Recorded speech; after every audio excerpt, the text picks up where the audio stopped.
Don't go breaking my heart. Hi, this is Roy from Bootsie Sweettarts Guide to Life and Other Disappointing Experiences. With a fun video. We're not breaking hearts today. In fact, we're putting hearts together. In the quilt block I'm going to show you today, I based it on a picture I saw from a Cubist artist from the early 1900s. This is second video in a series of the fourth Saturday video hop, fourth Saturday of each month, organized by the Meri Atelier, who I thank so much for giving me this opportunity. Stay tuned and see how we put our heart back together.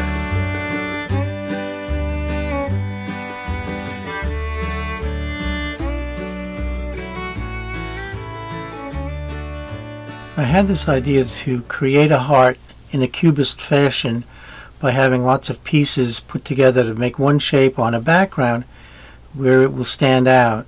It had a lot of nice sections to them, so I simplified it a little by removing some of the lines, and I ended up with something like this that I printed from a picture off the internet. And then I numbered those pieces because we're going to be cutting them out. And I added a background. Background was had little bit bigger sections, but I wanted the heart to stand out. And you play with this and just arbitrary. There was no rhyme or reason. I actually removed one or two of the lines after I drew them to make sure that the pieces weren't too small.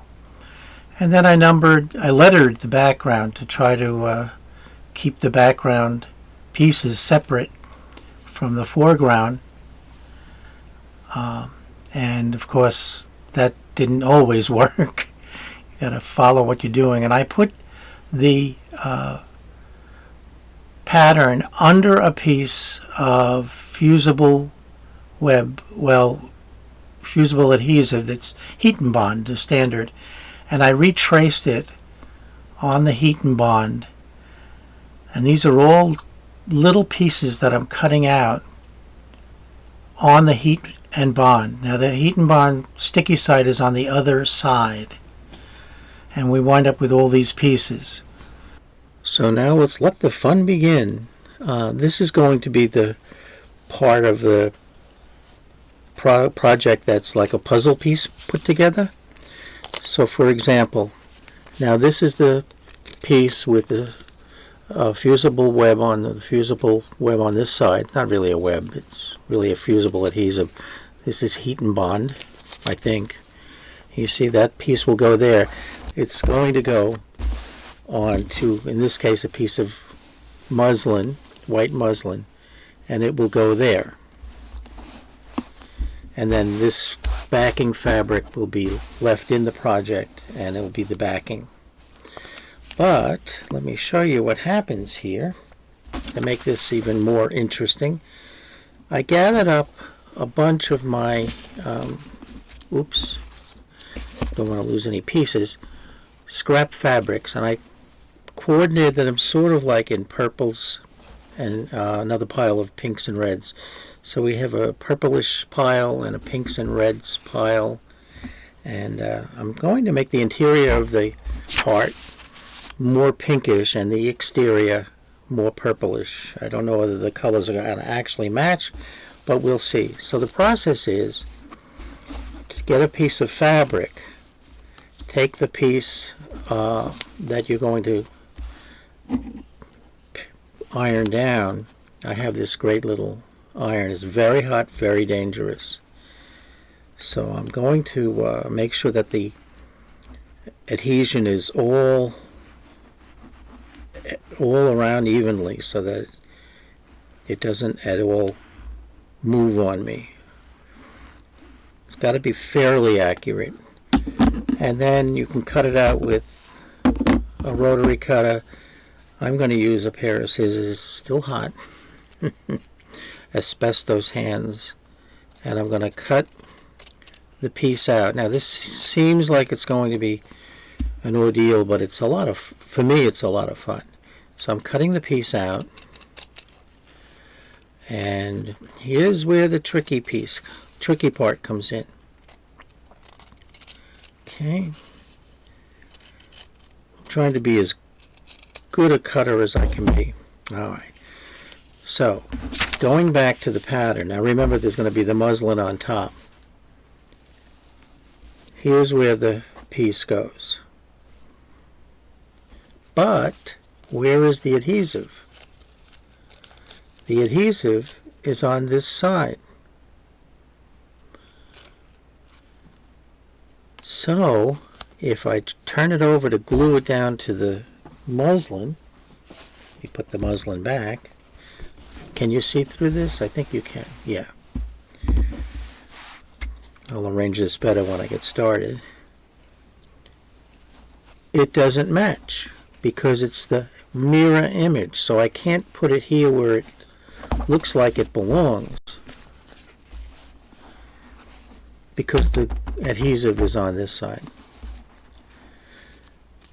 So theoretically I have to turn this around. So what you can do, a couple of ways to handle it. So what I did was I scanned this pattern into the scanner, imported it to the printing program, and I printed a reverse mirror image. Now all the letters and numbers are backwards, but that's not a problem. I also darkened it so I could see through the muslin better. And this is what I wound up with. Now, when I take the piece that I cut with the adhesive on that side, I can just attach it where it belongs, right here. So now I put the muslin back on. Let me just make sure that all the wrinkles are gone. Something tells me to tape this, so I'm going to tape that down so it doesn't move.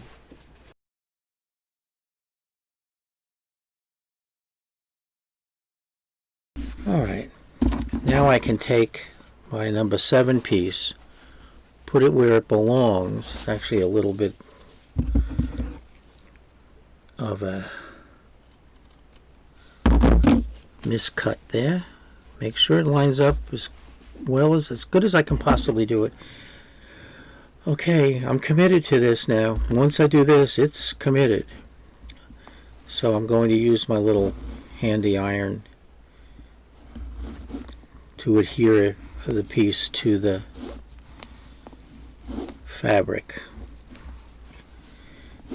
And the rest of it is gluing down the pattern pieces to the fabric and adhering it to the muslin. Rather than glue all these down onto pieces of fabric, I'm going to be careful to not have the same colors next to each other, not have the same fabrics next to each other. I kind of like the serendipity kind of approach, but I'm going to be a little more planned this time. This is fun. Okay, so now I'll just start cutting and gluing and cutting and gluing, and let's see how this turns out.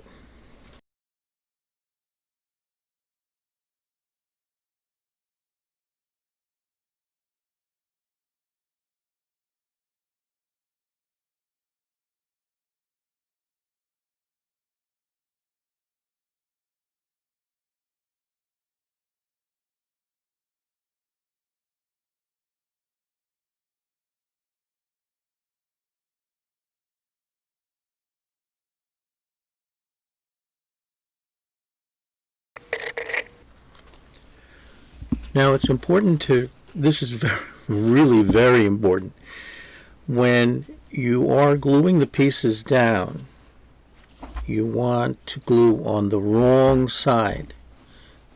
I'm not paying attention, by the way, to grain of fabric or any of that. And I'll show you why you want to do that.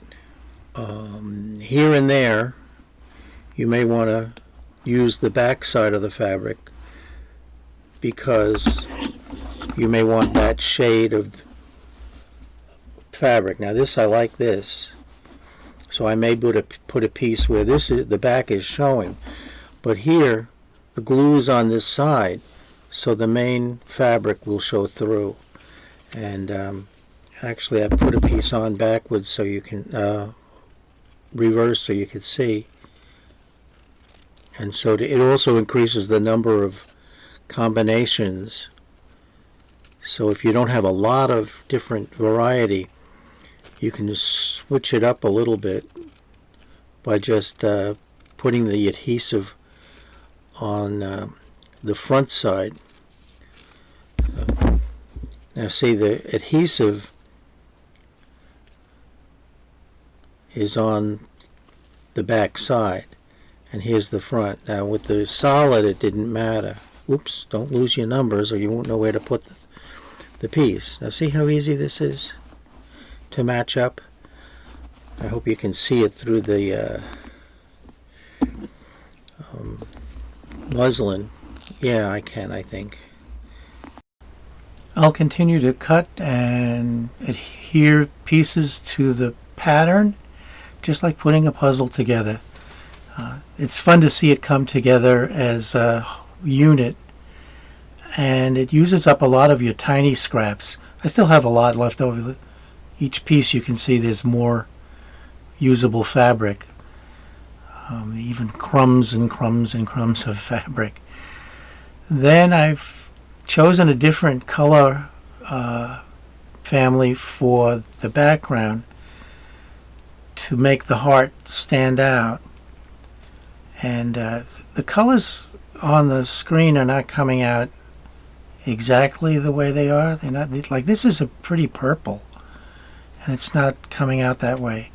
You keep going until you have the pieces all filled in. Now I gave it a little bit of a extra hit with the iron to make sure it sticks, and pull out the pattern, and there we are. Look at how nice.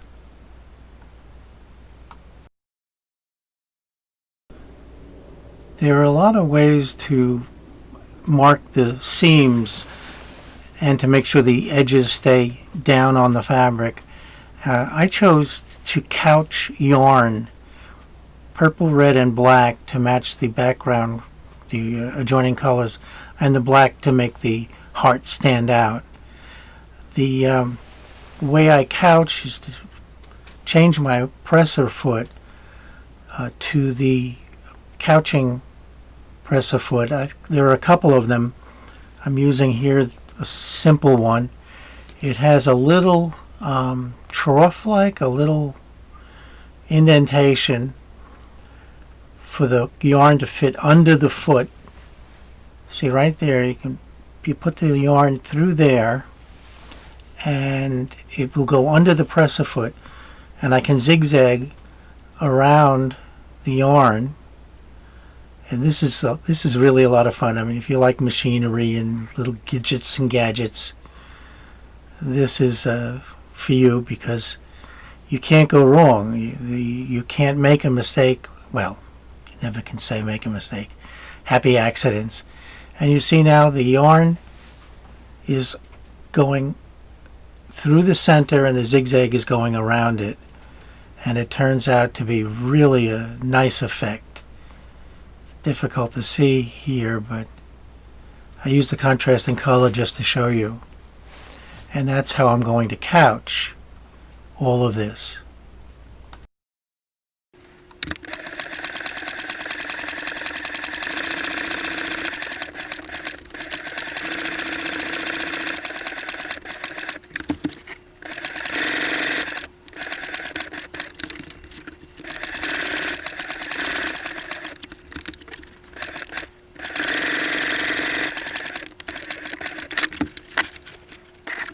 And you continue to do this to all the internal pieces, and you hide the intersection of the two fabrics, and it secures it even more.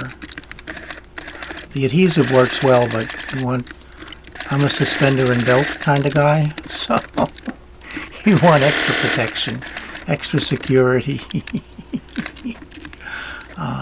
And this is really a lot of fun. This is outlining with yarn.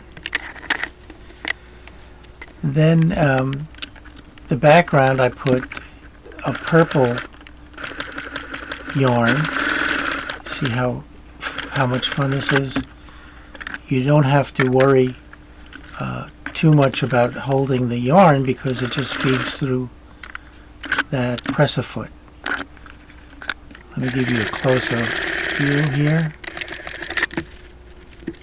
Make sure you don't unthread the presser foot, only because you have to rethread it, and it adds a little bit of time to it.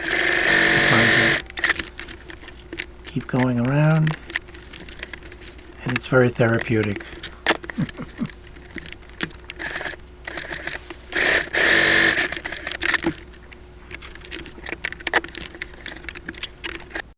So here's the red and the purple, and I'll just finish up with the black, and here's the outline. Now the next part of this is to prepare it for a border, so I'm going to find the center of the heart and make sure that I center the heart, and it turns out to be a 9-inch raw block, which means if you're putting it in a quilt, it's going to be an 8.5-inch block, which is a nice size. I didn't plan, since this is going to be a single block, I didn't really plan the size. Now look at how pretty that is. This is the final piece where I put the border on. It's a 2.5-inch wide black cotton, quilting cotton border, so it will end up as a 2-inch border. I did the sides first, then I do the top and the bottom, and this is the completed block. I tried to condense a couple of days' work into a short video, so some of the details are lacking, but I hope you got the idea of how the process, at least, and how my mind saw a comparison between patchwork and the Cubist art movement. The panel can be used in so many ways. I have an idea maybe to put it on as a book cover, part of a book cover. It can go on a tote, make a tote with it. It'll be strong. I will put it on some batting and quilt it a little bit more in between, and that'll even secure it more, so it'll be really durable. Thank you for viewing this video. I hope you enjoyed this different kind of a project. It was a challenge that will be going on once a month on the video hops. I'm asking you please to look at the description below. There'll be a link to Maridel Abrams, the Meri Atelier's website, and a list of the next videos in the hop today. It's a nice day to enjoy the work of so many artists, and it's been a privilege to do this. So if you like it, please subscribe to my channel. Please support it by giving a thumbs up and sharing it with a neighbor, someone who likes crafting. So until the next time, stay well, stay smart, stay healthy, and bye for now.